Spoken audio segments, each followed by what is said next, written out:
എല്ലാവർക്കും നമസ്കാരം. പ്രസാദ് വൈദ്യർ, കരിന്തറ മാന്ത്രിക വൈദ്യമണ്ഡപം. വിഷ്ണുമായ സ്വാമിയെ ജപിച്ചിട്ട് കാര്യം സാധിക്കാത്തവരുണ്ടോ? അല്ലെങ്കിൽ മറ്റേതെങ്കിലും ദേവന്മാരെ ജപിച്ചിട്ട് അല്ലെങ്കിൽ പ്രാർത്ഥിച്ചിട്ട് കാര്യം സാധിക്കാത്തവരുണ്ടോ? തൊഴിലിന് വേണ്ടിയിട്ട്, ധനത്തിന് വേണ്ടിയിട്ട്, അല്ലെങ്കിൽ വിവാഹത്തിന് വേണ്ടിയിട്ട് ഒക്കെ ആളുകളൊക്കെ ഇഷ്ടദേവന്മാരായിട്ടുള്ളവിടത്തേക്കും വിഷ്ണുമായ സാന്നിധ്യമുള്ളവിടത്തേക്കൊക്കെ ഒരുപാട് പോകാറുണ്ട്. അത് പ്രാർത്ഥനയ്ക്ക് ഫലമില്ലാത്തവരുണ്ടെങ്കിൽ, എന്താണോ നിങ്ങളുടെ ആഗ്രഹം എന്നുണ്ടെങ്കിൽ ഇതുപോലെ പ്രാർത്ഥിച്ചാൽ പരിപൂർണമായിട്ടും ഫലം കിട്ടും എന്നുള്ളത് ഒരു വീഡിയോ ആണ് നമ്മൾ അപ്ലോഡ് ചെയ്യുന്നത്. ആദ്യമായിട്ട് ചാനൽ കാണുന്നവരാണെങ്കിൽ ചാനൽ സബ്സ്ക്രൈബ് ചെയ്യുക, ബെല്ലൈക്കൺ അമർത്തി കഴിഞ്ഞാൽ വൈദ്യം, ജ്യോതിഷം, മാന്ത്രികം നിങ്ങളുടെ വിരൽ തുമ്പിലുണ്ടായിരിക്കും. ഈ വിഷ്ണുമായ സ്വാമിയെ പ്രാർത്ഥിക്കുക, അല്ലെങ്കിൽ ഇഷ്ടദേവന്മാരെ പ്രാർത്ഥിക്കുക. ശിവന്റെ അമ്പലത്തിൽ പോയി, ദേവിയുടെ അമ്പലത്തിൽ പോയി, പള്ളിയിൽ പോയി, അങ്ങനെ പല പല കാര്യങ്ങളൊക്കെ ചെയ്തിട്ടും ഗുണമില്ലാത്ത ഒരുപാട് ആളുകൾ നമ്മളോട് പറയും, ഞാൻ അവിടെ അത് ചെയ്ത് ഇത് ചെയ്തു എന്നൊക്കെ പറയും. പക്ഷെ എന്തുകൊണ്ടാണ് ഗുണം കിട്ടാത്തത്? എന്താണ് നമ്മുടെ ഈശ്വരന്മാർ നമ്മളെ സഹായിക്കാത്തത് എന്നുള്ളതാണ്.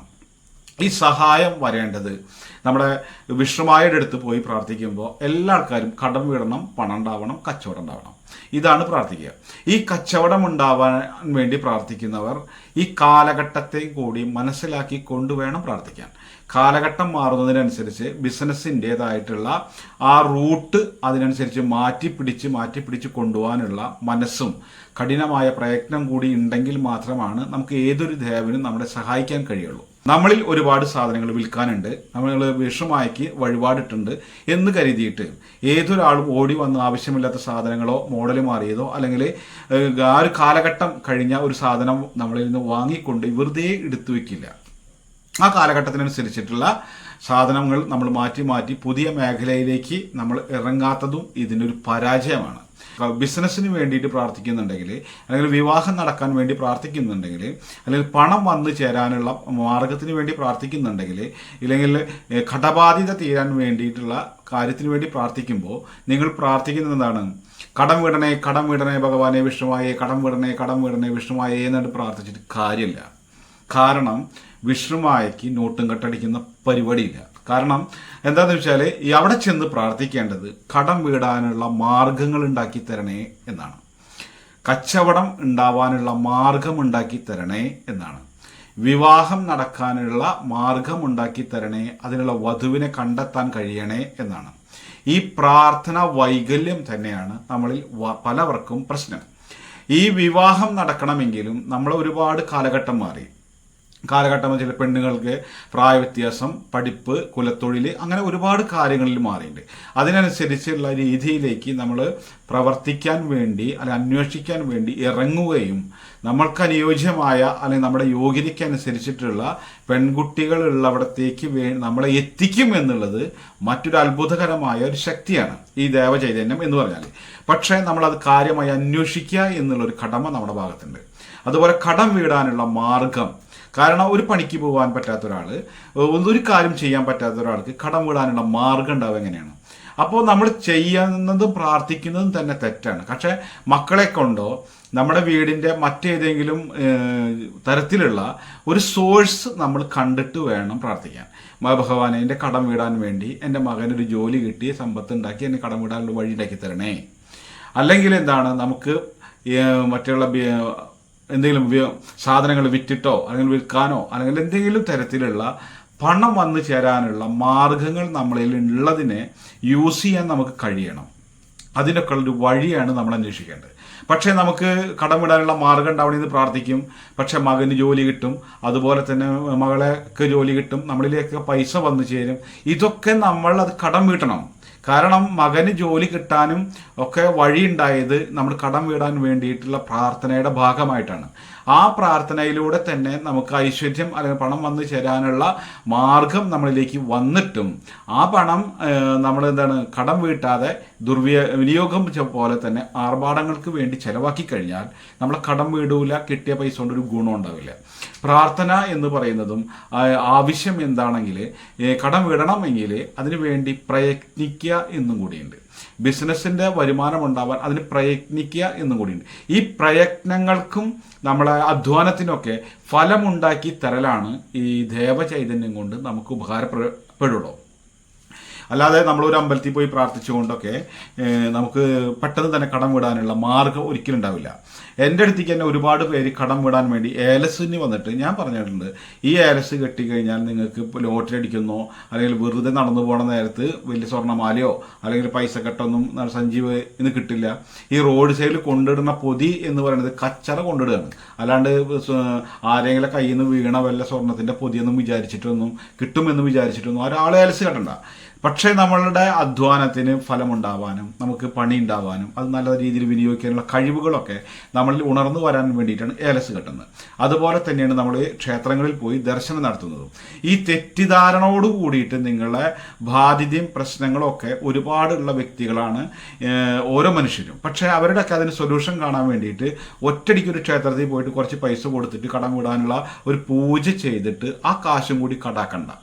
അതുപോലെ അതാ എടുത്തു പറയുന്നത്, നിങ്ങളിപ്പോൾ പെട്ടെന്നൊരു കടം വിടാൻ വേണ്ടി 2000 3000 എന്നെയോ അല്ലെങ്കിൽ വിഷ്ണുമായുടെയോ ഏതെങ്കിലും സ്ഥലത്തേക്കുള്ള കർമ്മികളെ വിളിച്ചുകൊണ്ട് നിങ്ങൾ പറഞ്ഞു കഴിഞ്ഞാൽ ദോഷങ്ങളൊക്കെ മാറും. പക്ഷെ കടം വീടില്ല. കടം വിടണമെങ്കിൽ നമ്മൾ പ്രാർത്ഥനയോടൊപ്പം തന്നെ പ്രയത്നിക്കുകയും കൂടി വേണം. ഈ പ്രയത്നങ്ങൾക്ക് ഫലമുണ്ടാവാനാണ് പ്രാർത്ഥനയും ഈ ദേവന്മാരുടെയും പൂജകളൊക്കെ ചെയ്യുന്നത്. അപ്പോൾ ആ ഒരു കാര്യം ഒരുപാട് പേര് നമ്മളോട് വിളിച്ചു ചോദിക്കുന്നതാണ്. എല്ലാ ആളുകളും ഇപ്പോൾ വിഷ്ണുമായ എന്ന ആ സ്വാമിയെയാണ് എല്ലാവരും മുറുക്കി പിടിച്ചിട്ടുള്ളത്. ഈ മുറുക്കി പിടിച്ചിട്ടുള്ളത് എന്താണെന്ന് വെച്ചാൽ സ്വാമി പെട്ടെന്ന് ക്ഷിപ്രപ്രസാദിയാണ്. അതുകൊണ്ട് തന്നെയാണ് നമ്മൾ എല്ലാവരും അതിൻ്റെ പിന്നാലെ പോകണം. കാരണം ചില പ്രശ്നങ്ങൾക്ക് പെട്ടെന്ന് പരിഹാരം ഉണ്ടാവാൻ വേണ്ടിയിട്ട്. ഈ പരിഹാരം ഉണ്ടാവണമെങ്കിൽ ഇതാണ് അവസ്ഥ. നിങ്ങൾ കച്ചവടമാണെങ്കിലും തൊഴിലാണെങ്കിലും നിങ്ങളെ മേഖലകൾ പുതിയ പുതിയ രീതിയിലേക്ക് മാറുമ്പോൾ നമ്മളും അതിനനുസരിച്ച് മാറിക്കൊണ്ടിരിക്കുമ്പോഴാണ് നമ്മളെ ദൈവങ്ങൾക്ക് സഹായിക്കാൻ കഴിയുള്ളൂ. നമ്മളെന്ന് വെച്ചാൽ ആ പണ്ടത്തെ ആ മുരുക്കും പെട്ടിയും കയ്യെ പിടിച്ചിട്ട് അവിടെ കുത്തിയിരുന്നിട്ട് ഇതൊക്കെ അങ്ങനെ ഇങ്ങനെ ഒന്നിട്ട് പറഞ്ഞിരുന്നാൽ ഇതിപ്പോൾ അവിടെ ഇരിക്കലുണ്ടാവുള്ളൂ. കാരണം എന്താണെന്ന് വെച്ചാൽ നമ്മളെ കാലഘട്ടത്തിനനുസരിച്ച് മാറിയാലേ ആ വ്യക്തിക്ക് നിലനിൽപ്പും ഐശ്വര്യം പുരോഗതി അഭിവൃദ്ധി ഉണ്ടാവുള്ളൂ. ഇല്ലെങ്കിൽ എന്താണെന്ന് വെച്ചാൽ പഴയതിനേക്കാൾ പിന്നാക്കം പോയിക്കൊണ്ടിരിക്കും. കാലം വളരെ ഫാസ്റ്റാണ്. അപ്പോൾ അതിനനുസരിച്ച് ഉള്ള മേഖലകൾ നമ്മളിലേക്ക് തുറന്നു വരണമെങ്കിൽ ഓരോ മേഖലകളും പഴയ കുലത്തൊഴിലില്ല. അതുപോലെ തന്നെ ഒരുപാട് മേഖലകളൊക്കെ നഷ്ടം വന്നു തുടങ്ങി. ഈ നഷ്ടം വന്നു കഴിഞ്ഞാൽ നമ്മളത് അല്ലാതെ കാലം മാറുന്നതിനനുസരിച്ചുള്ള മേഖലയിലേക്ക് നമ്മൾ സഞ്ചരിക്കാനും കൂടി തയ്യാറാവണം. ഈ തയ്യാറായിക്കൊണ്ട് നമ്മളാണ് പ്രാർത്ഥിക്കുമ്പോഴാണ് ഈ പുതിയൊരു മേഖല കൈകാര്യം ചെയ്യുമ്പോഴാണ് നമുക്കതിലൂടെ ഈശ്വര ചൈതന്യം ഈശ്വരാനുഗ്രഹമൊക്കെ നമുക്ക് വേണ്ടത്. അത് നമുക്ക് ഉണ്ടാവുകയും ചെയ്യും. നല്ല രീതിയിലുള്ള പുരോഗതിയും അഭിവൃദ്ധിയും അതുപോലെ സമ്പത്തും ഐശ്വര്യമൊക്കെ നമ്മളിലേക്ക് വന്നു ചേരാനുള്ള മാർഗങ്ങൾ ഉണ്ടാവുകയും ചെയ്യും.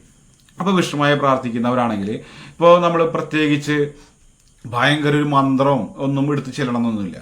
ഭക്തി ഉണ്ടായാൽ മതി. ഈ ഭക്തി എന്ന് പറയുന്നത് പ്രണയമാണ്. ഈ ദേവന്മാരോടൊക്കെ ഉള്ള ആത്മാർത്ഥ സ്നേഹവും പ്രണയമാണ് വേണ്ടത്.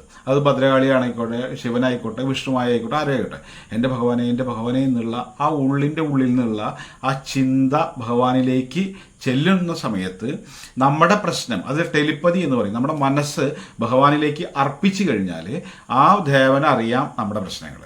അതാണ് ടെലിപ്പതി എന്ന് പറയുന്നത്. അപ്പോൾ നമ്മുടെ പ്രശ്നങ്ങൾ എന്ത് വന്നാലും നമുക്ക് അതാത് സമയത്ത് തന്നെ വേണ്ട കാര്യങ്ങൾ കൈകാര്യം ചെയ്യാനുള്ള കഴിവും അറിവും ബുദ്ധിയൊക്കെ സഡൻ ആക്ഷനായിട്ട് നമുക്ക് പ്രവർത്തിക്കാൻ കഴിയും. അതാണ് ഇതിൻ്റെ ഏറ്റവും നല്ലൊരു കാര്യം. അപ്പം നമ്മളെന്താണ് ആവശ്യമെങ്കിൽ ഈ ആവശ്യത്തിനനുസരിച്ച കാര്യങ്ങൾ പറയുമ്പോൾ അതിനുവേണ്ടി പ്രയത്നം കാര്യങ്ങളൊക്കെ ഉണ്ടാവും ചെയ്യുക. നല്ല ആത്മാർത്ഥമായിട്ട് ദേവതകളെ അല്ലെ ദൈവം ഇഷ്ടപ്പെട്ട ദേവനെ പ്രണയിച്ചുകൊണ്ട് നമ്മൾ പ്രാർത്ഥിക്കുക. ഈ പ്രാർത്ഥിച്ചു കഴിഞ്ഞാൽ എന്തായാലും ഫലം കിട്ടും. ഇപ്പോൾ വിഷ്ണുമായ എന്നെ പ്രാർത്ഥിക്കുന്നെങ്കിൽ നമുക്ക് മന്ത്രം കേന്ദ്രമൊന്നും അറിയില്ല, കുഴപ്പമില്ല. ഓം വിഷ്ണുമായ സ്വാമി അനുഗ്രഹിക്കണേ വിഷ്ണുമായ സ്വാമി എന്ന് മാത്രം പറഞ്ഞാൽ മതി. കരിങ്കുട്ടി ആയിക്കോട്ടെ, കരിങ്കുട്ടി സ്വാമി അനുഗ്രഹിക്കണേ, കരിങ്കുട്ടി സ്വാമി അനുഗ്രഹിക്കണേ, ഓം കരിങ്കുട്ടി സ്വാമി അനുഗ്രഹിക്കണേ. ഇനിയിപ്പോൾ ശിവനാണെങ്കിൽ ശിവ ഭഗവാനെ അനുഗ്രഹിക്കണേ, ഓം ശിവായ, അതിപ്പോൾ എല്ലാവർക്കും അറിയണ കാര്യം. അതുപോലെ തന്നെ ഏത് ദേവനെയാണോ നമ്മൾ ഇഷ്ടമെങ്കിൽ ആ പേരും ഓം എന്ന് പറഞ്ഞിട്ട് ആ പേരും കൂടി പറഞ്ഞിട്ട്, ഇപ്പോൾ സുബ്രഹ്മണ്യ സ്വാമി ആയിക്കോട്ടെ, ഓം സുബ്രഹ്മണ്യ സ്വാമി അനുഗ്രഹിക്കണേന്ന് പറയാം. ഇത് പറഞ്ഞാൽ തന്നെ സ്വാമിക്ക് അറിയാം. നമ്മുടെ മനസ്സാണ്ട് കൊണ്ട് അർപ്പിക്കണം. അവിടെ അർപ്പിക്കുമ്പോഴാണ് ഭഗവാന്റെ ആ ചൈതന്യം നമ്മളെ ഹൃദയത്തിലേക്ക് വരുള്ളൂ. ഈ നമ്മുടെ ഹൃദയത്തിൽ നിന്നാണ് നമുക്കത് വേണ്ട രീതിയിലുള്ള പ്രവർത്തന മേഖലയിലേക്ക് തിരിയുക. ആ ഒരു അനുഭവം നമ്മളിലേക്ക് വരിക. അപ്പോൾ എന്തെങ്കിലും പ്രശ്നങ്ങളോ വിഷയങ്ങളോ ഒക്കെ ഉണ്ടെങ്കിൽ നിങ്ങൾ ക്ഷേത്ര സംബന്ധമായിട്ട് പ്രാർത്ഥിക്കാനൊക്കെ പോകുന്നുണ്ടെങ്കിൽ കണ്ടമാനം പൈസ കൊടുത്തിട്ടും പൂജകൾ ചെയ്തിട്ട് ഇതേപോലെ ചെയ്തിട്ട് കാര്യമില്ല. കടം വീടാനൊക്കെ നമുക്ക് പണം വന്ന് ചേരുന്ന വേണം. ചേരണമെങ്കിൽ അതിനുള്ള മാർഗങ്ങൾ വേണം. ആ മാർഗങ്ങൾ ഉണ്ടാക്കി തരാൻ വേണ്ടി പ്രാർത്ഥിക്കുക, നമ്മൾ പ്രയത്നിക്കുക. ബിസിനസ്സും ഒക്കെ അങ്ങനെ തന്നെയാണ്. എടുത്തു പറയാൻ കാരണം എന്താണെന്ന് വെച്ചാൽ എല്ലാവരും ബാധ്യതയും പ്രശ്നങ്ങളുമായിട്ട് നടക്കുന്നവരാണ്.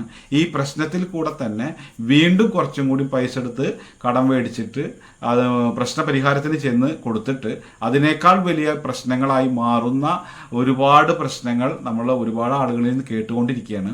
കാരണം എന്താണെന്ന് വെച്ചാൽ തകർന്നതിൽ കൂടെ വീണ്ടും തകർച്ചയിലേക്കാണ് നമ്മൾ പോകുന്നത്. അപ്പോൾ പൂജകളും പ്രശ്നങ്ങൾക്കൊക്കെ ഒരു പരിധി വരെ നമ്മളെ സഹായിക്കാൻ കഴിയും. ഈ സഹായം എന്ന് പറയുന്നത് ഇപ്പം ഇങ്ങനെയുള്ള കാര്യങ്ങൾക്കൊന്നല്ല, ബാധാദോഷങ്ങളും കാര്യസാധ്യ കർമ്മങ്ങൾക്കൊക്കെ അതിൻ്റെ അനുഗ്രഹവും ഐശ്വര്യത്തിനൊക്കെ വേണ്ടി നമുക്ക് പൂജകളും കർമ്മങ്ങളും ഹോമങ്ങളൊക്കെ ചെയ്യേണ്ടതായിട്ട് വരും. ചെയ്യാം, അത് കുഴപ്പമില്ല. പക്ഷേ ഇങ്ങനെയുള്ള കാര്യങ്ങൾക്ക് വേണ്ടി നമ്മൾ പ്രയത്നിക്കേണ്ടടുത്ത് നമ്മൾ ഇറങ്ങാതെ കുറെ പൂജ ചെയ്ത് കുത്തിയിരുന്നിട്ടൊന്നും ഒരു കാര്യവുമില്ല എന്നുള്ളത് വീണ്ടും വീണ്ടും വീണ്ടും എടുത്തു പറയണം. അപ്പോൾ അതുകൊണ്ട് വൈദ്യം ജ്യോതിഷം മാന്ത്രികം എന്നുള്ള വീഡിയോകളാണ് നമ്മൾ അപ്ലോഡ് ചെയ്യാറ്. ആദ്യമായിട്ട് ചാനൽ കാണുന്നവരാണെങ്കിൽ ചാനൽ സബ്സ്ക്രൈബ് ചെയ്യുക, ബെല്ലൈക്കൺ ഒന്ന് അമർത്തുക. ഇഷ്ടപ്പെടുകയാണെങ്കിൽ ചാനലൊന്ന് ഷെയർ ചെയ്ത് കൊടുക്കുക. അറിവുകൾ എല്ലാവർക്കും അമൂല്യമാണ്. അത് എല്ലാവർക്കും എത്താനും എല്ലാവർക്കും അത് അറിയാനും മനസ്സിലാക്കാനുള്ള ഒരു വഴിയും കൂടിയാണ് നിങ്ങളുടെ ഓരോ ഷെയറിലൂടെയും. സബ്സ്ക്രൈബ് ചെയ്താൽ വിരൽ തുമ്പിലുണ്ടായിരിക്കും വൈദ്യർ.